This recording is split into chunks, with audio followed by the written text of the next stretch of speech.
दोस्तों, क्या आप जानते हैं कि साल 2024 क्यों खास होने वाला है? 2024 में किसकी तरफ होगा पलड़ा भारी? कौन संभालेगा प्रधानमंत्री की कुर्सी? क्या मोदी जी अपनी ही पार्टी के किसी उम्मीदवार को खड़ा करेंगे या फिर कोई इनका विरोधी दल इनके सामने आ खड़ा होगा? आखिर जनता किसे अपना अगला प्रधानमंत्री चाहती है? योगी जी और कांग्रेस के नेता राहुल गांधी में कौन इस रेस को जीत ले जाएगा? अभी बीजेपी और कांग्रेस में मुकाबला किस लेवल पर चल रहा है? अगर आप इन सारे सवालों के जवाब जानना चाहते हैं तो हमारी वीडियो में आखिर तक बने रहें। देखिए, फिर से चुनाव की लहर आने वाली है। हर नेता अपनी कमर कस चुका है और जनता को लुभाने के नए नए तरीके निकाल रहा है। कोई देश में पढ़ाई के ऊपर बात कर रहा है तो कोई देश में उन्नति की, क्योंकि भाई अगले साल वोट जो लेने हैं। अब जैसे बात करें देश के प्रधानमंत्री की तो दो धड़ों में लोग बटे हुए नजर आते हैं। जैसे कुछ लोग मोदी जी के फेवर में कहते हैं कि मोदी जी देश को न सिर्फ तरक्की की राह पर लाए हैं बल्कि इनके शासनकाल में देश में काफी सुधार भी देखने को मिला है। जैसे जहां पहले सड़कों पर इतने लोग दिखाई नहीं देते थे, जितने की गड्ढे और कूड़े के ढेर लगे रहते थे, वहां मोदी सरकार ने देश को पूरी तरह से साफ कर दिया है। मतलब है कि वही देश की गंदगी को पूरी तरह से हटा दिया है। वहीं दूसरी ओर लोग कहते हैं कि चारों ओर फिर से गंदगी के ढेर लगे हुए, जगह जगह कूड़ा करकट फैला हुआ है। तो दोस्तों, इस तरह से बहुत से लोग अगला प्रधानमंत्री मोदी जी को देखना चाहते हैं, तो बहुत से लोग किसी और नेता को।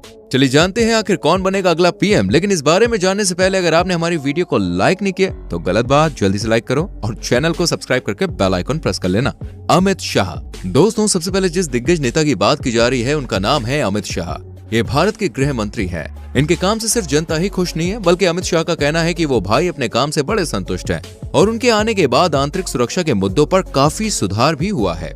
गुजरात में भी अमित शाह को मोदी जी का उत्तराधिकारी माना जाता है। इसके अलावा अमित शाह ने साल 2002 से 2012 तक गुजरात में बीजेपी पार्टी की तरफ से अपना खूब योगदान दिया है और कई सारे पद भी संभाले हैं। अमित शाह ने अपने काम को बखूबी किया है और अपनी जिम्मेदारियों को पूरी लगन और मेहनत से पूरा करके दिखाया है। यही वजह है कि अमित शाह को साल 2014 में उत्तर प्रदेश जैसे बड़े राज्य में इंचार्ज की कुर्सी मिली थी, जिसमें लोकसभा में भाजपा ने 80 सीटों में से 73 सीटों पर अपना कब्जा जमाया था। उसके बाद भाजपा के राष्ट्रीय अध्यक्ष पद की जिम्मेदारी उठाई थी। ऐसे ही अमित शाह ने साल 2019 में गुजरात के गांधीनगर सीट से लोकसभा चुनाव में करीब 5.5 लाख वोटों से जीत हासिल की थी। अमित शाह के आने के बाद देश में और देश के कानून में बहुत से बदलाव देखे गए हैं और अमित शाह ने बड़े बड़े मुद्दों पर चर्चाएं भी की है।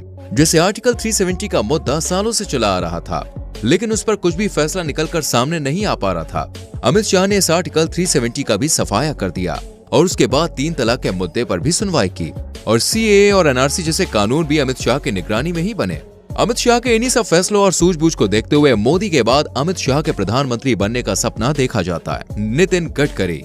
दोस्तों, बात करते हैं बीजेपी के दूसरे नेता जिनके 2024 के प्रधानमंत्री चुनाव में जीत हासिल करने और कुर्सी संभालने की उम्मीद की जा रही है। हम बात कर रहे हैं नितिन गडकरी की। ये राष्ट्रीय स्वयंसेवक संघ के सदस्य और रोड एंड ट्रांसपोर्ट मिनिस्टर है।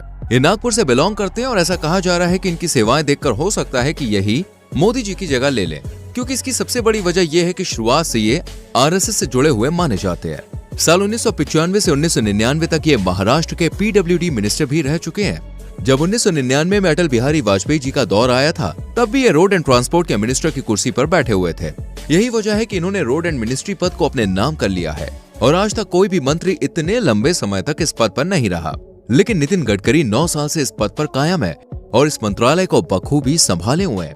ऐसा माना जाता है कि इनके आने के बाद सड़कों का काफी विकास हुआ है और ट्रांसपोर्ट में भी सुधार हुआ है। इसलिए नितिन अपने काम के लिए काफी सुर्खियों में छाए रहते हैं और सिर्फ इनकी पार्टी ही नहीं बल्कि विरोधी पार्टी भी इनकी तारीफ करते थकती नहीं है। हेमंत बिस्वा।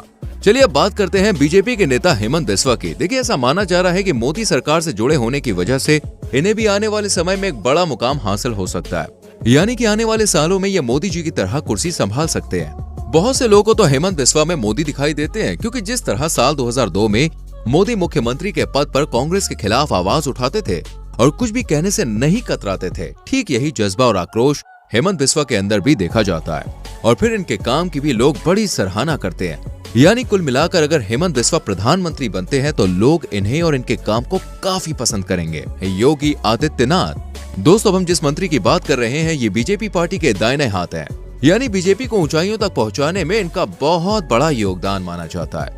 ये हमेशा नरेंद्र मोदी के सपोर्ट में खड़े रहते हैं और उनके कदम से कदम मिलाकर चलते हैं। सिर्फ नरेंद्र मोदी के साथ दिखने से या उनका सपोर्ट करने से ये लोगों के बीच में चर्चित नहीं है, बल्कि हिंदूवादी विचारधारा की वजह से भी लोग इन्हें काफी पसंद करते हैं। योगी जी अपना काम बखूबी करते हैं और साथ ही उत्तर प्रदेश के लॉ एंड ऑर्डर को भी देखते हैं। इनके अलावा ये दूसरे मुद्दों पर भी न सिर्फ बात करते हुए बल्कि उनके खिलाफ एक्शन लेते हुए देखे जाते हैं।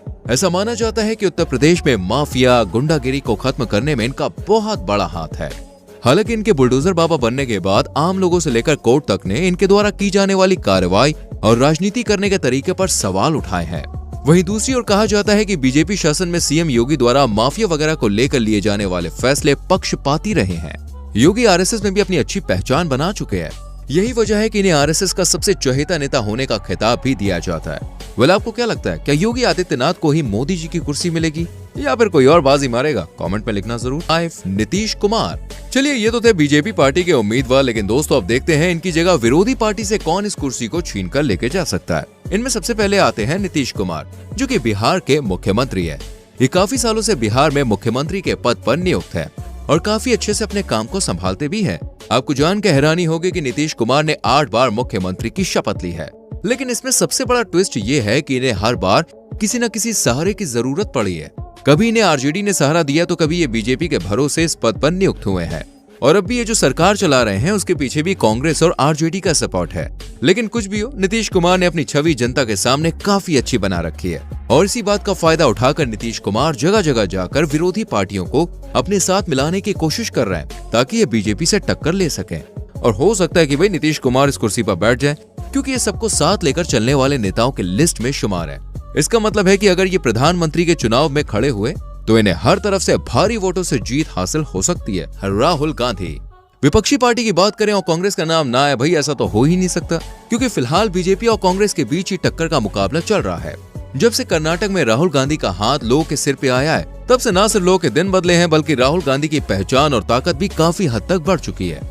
और भारत जोड़ो यात्रा के बाद तो भाई इनकी जिंदगी पूरी तरह से बदल गई है। हर कोई बस राहुल गांधी का नाम ही जप रहा है। देश भर के कई राज्यों में इस समय कांग्रेस का शासन है। राजस्थान, छत्तीसगढ़, हिमाचल प्रदेश, कर्नाटक, तमिलनाडु, केरल, आंध्र प्रदेश और तेलंगाना में कांग्रेस ने अपनी पकड़ काफी मजबूत कर ली है। बट दोस्तों, पॉलिटिकल एनालिस्ट के मुताबिक इतने राज्यों में सरकार होने के बाद भी अभी कांग्रेस पावरफुल नहीं है कि वो बीजेपी शासित राज्य में अपनी पैड़ बना पाए, क्योंकि उत्तर प्रदेश और बिहार जैसे बड़े राज्यों में आज भी बीजेपी का सिक्का चलता है। राहुल गांधी के पॉलिटिकल करियर पर नजर डालें तो इन्होंने साल 2004 में अमेठी से ही अपना पहला चुनाव लड़ा था और 1 लाख वोट से जीत हासिल की थी। इसके बाद साल 2009 और 2014 में भी राहुल गांधी को अमेठी में सांसद चुना गया था और ये साल 2013 में वाइस प्रेसिडेंट भी रह चुके हैं। इसके बाद साल 2017 में ये कांग्रेस के प्रेसिडेंट पद पर नियुक्त हुए। इस तरह धीरे धीरे इनके पॉलिटिकल करियर ने एक दिशा पकड़ी थी, लेकिन इनके करियर को झटका तब लगा जब साल 2019 में राहुल गांधी अमेठी से लोकसभा चुनाव हार गए थे और फिर मानहानि के एक मामले में कोर्ट ने 2023 में उन्हें 2 साल की सजा भी सुनाई और साथ ही 6 साल के लिए राहुल की लोकसभा सदस्यता भी खत्म कर दी गई। कोर्ट के फैसले की वजह से दोस्तों राहुल गांधी का मामला अभी भी अटका हुआ है। ऐसे में अगर उनकी सजा कायम रहती है तो वो अगला चुनाव नहीं लड़ पाएंगे। वाल, आपको क्या लगता है, राहुल गांधी कभी प्रधानमंत्री की गद्दी पे बैठ पाएंगे या नहीं? वाल, आपको क्या लगता है, कौन होगा अगला प्रधानमंत्री? कमेंट सेक्शन में लिख कर जरूर बताएं। वीडियो को लाइक और शेयर करें और आने वाली वीडियोस को देखने के लिए चैनल को सब्सक्राइब करके बेल आइकॉन प्रेस करें, जिससे आने वाली वीडियोस मिस ना हो। मिलते हैं अगली वीडियो में। Till then, bye bye, take care.